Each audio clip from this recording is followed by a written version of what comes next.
అందరికీ నమస్కారం. ఈ రోజే కార్తీక పౌర్ణమి తర్వాత కొడుకులు ఉన్నవారు తప్పకుండా ఇలా చేయాలి. కార్తీక పౌర్ణమి శివకేశవులకి ఇష్టమైనటువంటి మాసం కార్తీక మాసం. అందులోనూ కార్తీక పౌర్ణమి నాడు ఎంతో విశిష్టమైన పూజలు చేయడం ఆనవాయితీగా వస్తుంది. అయితే ఈ పౌర్ణమి నాడు కొడుకులు ఉన్నవారు ఎటువంటి పరిహారాలు చేయాలి, ఏ పరిహారాలు చేస్తే సంతానం పడుతున్న బాధల నుంచి విముక్తి కలుగుతుందో ఈ వీడియోలో మీరందరూ తెలుసుకుంటారు. ముఖ్యంగా ఆర్థిక ఇబ్బందులతో సతమతమవుతున్నవారు కానీ, అనారోగ్య సమస్యలతో సతమతమవుతున్నవారు కానీ, చెడు వ్యసనాలకి బానిసలై ఆర్థికంగా అలాగే సమాజంలో గౌరవ ప్రతిష్టలకి ఇబ్బందులు సృష్టిస్తున్నటువంటి వారు కానీ వారి తల్లి లేదా తండ్రి ఈ పరిహారాన్ని తప్పకుండా పాటిస్తే మీ సంతానం మీ దారిలోకి వస్తారు, మంచి లక్షణాలని అలవాటు చేసుకుంటారు, అనేక కష్టాల నుంచి విముక్తి కలిగించేటువంటి చక్కటి పరిహారం ఈ వీడియోలో మీకోసం వివరించడం జరుగుతుంది. కార్తీక పౌర్ణమి నాడు కొడుకులి ఉన్న ప్రతి ఒక్కరూ ఎలాంటి పరిహారాలు పాటించాలో ఈ వీడియోలో మీరు తెలుసుకుంటారు. అలాగే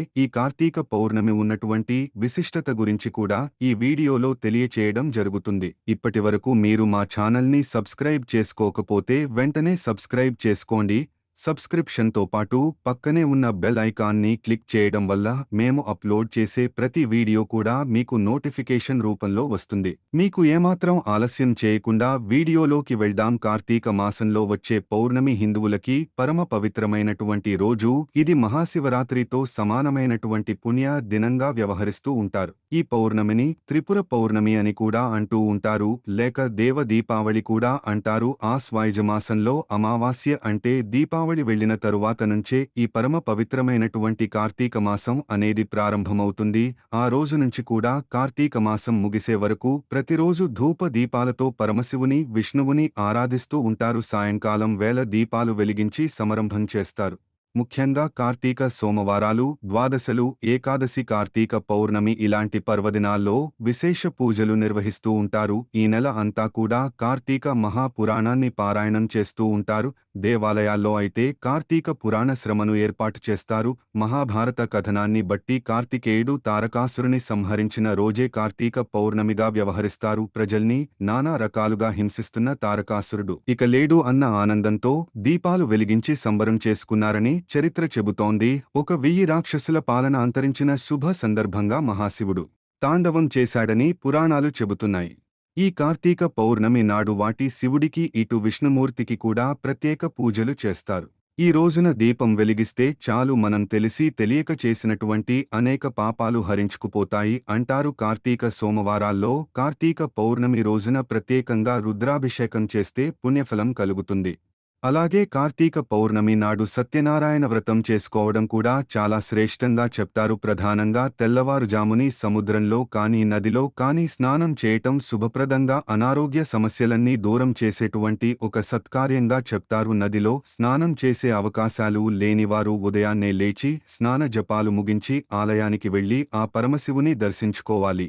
ఆ తర్వాత ప్రత్యేక పూజల్లో పాల్గొంటారు. ఇక రోజంతా ఉపవాసం ఉండి సాయంత్రం 365 వత్తులతో దీపాన్ని వెలిగించటం అనేకమంది పాటించేటువంటి ఒక నియమం. రోజుకి ఒక వచ్చే చొప్పున ఏడాది మొత్తానికి 365 వత్తులు ఎవరికి వారు నేసి వాటిని గనక ఒక అరటి దున్నిపోయి వెలిగించి నదిలో కానీ కొలనులో కానీ లేదంటే శివాలయంలో కానీ ఇంట్లో తులసి దగ్గర కానీ వెలిగిస్తే సంవత్సరం అంతా దీపారాధన చేసిన పుణ్యం కలుగుతుంది అంటారు. ఇంట్లో దేవుని ముందు తులసి కోట, దేవాలయాలు ఎక్కడైనా వెలిగించవచ్చు. అయితే అనేకమంది కార్తీక పౌర్ణమి నాడు ఈ 365 వత్తులని వెలిగించేటువంటి కార్యక్రమం చేస్తూ ఉంటారు.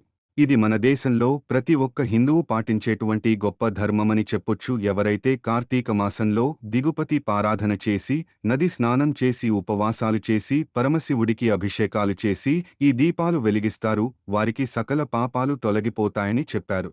మనం కోరుకున్న కోరికలన్నీ నెరవేరుస్తాడు ఆ పరమశివుడు. అలాగే మన సంతానం పడుతున్నటువంటి ఇబ్బందుల నుంచి ఉపశమనం కలగడానికి ఈ కార్తీక పౌర్ణమి నాడు కొన్ని పరిహారాలు పాటిస్తే తప్పకుండా వాటి నుంచి మనకి ఉపశమనం కలుగుతుంది. త్వరలోనే మనకి మంచి వృత్తి కనిపిస్తుంది, ఆ సమస్యల నుంచి పరిష్కారము కలుగుతుంది. చాలామంది సంతానం అనారోగ్య సమస్యలతో బాధపడుతూ ఉంటారు. అవి కూడా తెలియని అనారోగ్య సమస్యలు, కారణమేంటో తెలియదు. ఎన్ని చోట్లకి వెళ్లినా పరిష్కార మార్గాలు తెలియవు.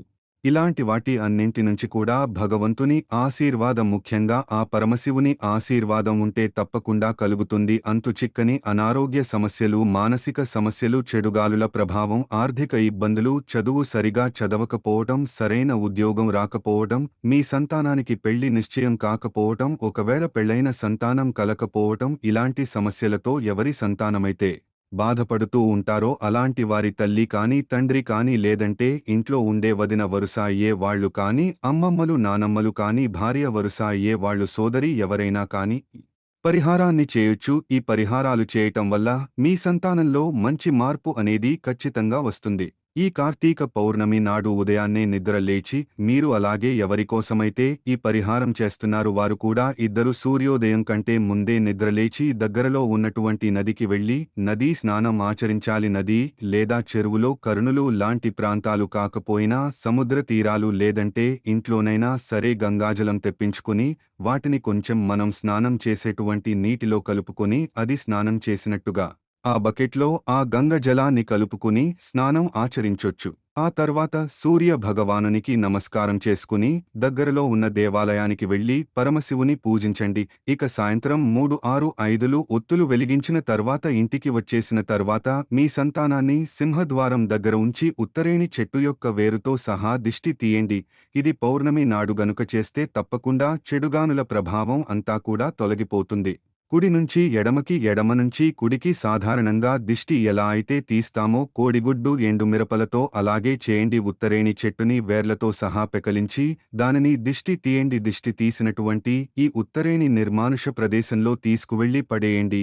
ఇది సకల దోషాలని, చెడుగాలుల ప్రభావాన్ని, నరఘోష నరదిష్టిని తొలగించేటువంటి చక్కటి పరిహారం. అలాగే ఈ పరిహారం చేసిన తర్వాత మీ సంతానం చేతులతో మీ సింహద్వారానికి రెండు వైపులా ఉప్పు దీపాలు పెట్టించండి. ఒక గుప్పెడు నిండా ఉప్పు వేసి దాంట్లో మట్టి ప్రమిద వేసి నువ్వుల నూనెతో దీపాలు పెట్టి వెలిగించండి.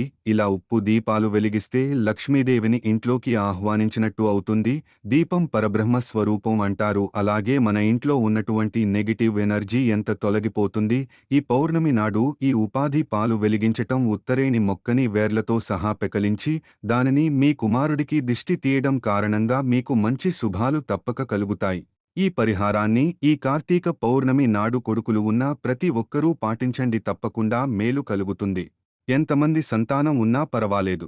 2 ఉప్పు దీపాలు సింహద్వారానికి అటు ఇటు అలాగే ఉత్తరేణితో మీ సంతానాన్ని సింహద్వారం దగ్గర ఉంచి దిష్టి తీసి నిర్మానుష ప్రార్థనలో పడేయండి. ఈ విధంగా ఈ పరిహారాలు ఈ కార్తీక పౌర్ణమి నాడు ఎవరైతే పాటిస్తారో వారికి సకల శుభాలు కలుగుతాయి. సంతానంకు ఉన్నటువంటి అనేక సమస్యల నుంచి ఉపశమనం కలుగుతుంది. మరొక ఆసక్తికర వీడియోలో మళ్ళీ కలుద్దాం. అంతవరకు సెలవు. నమస్తే.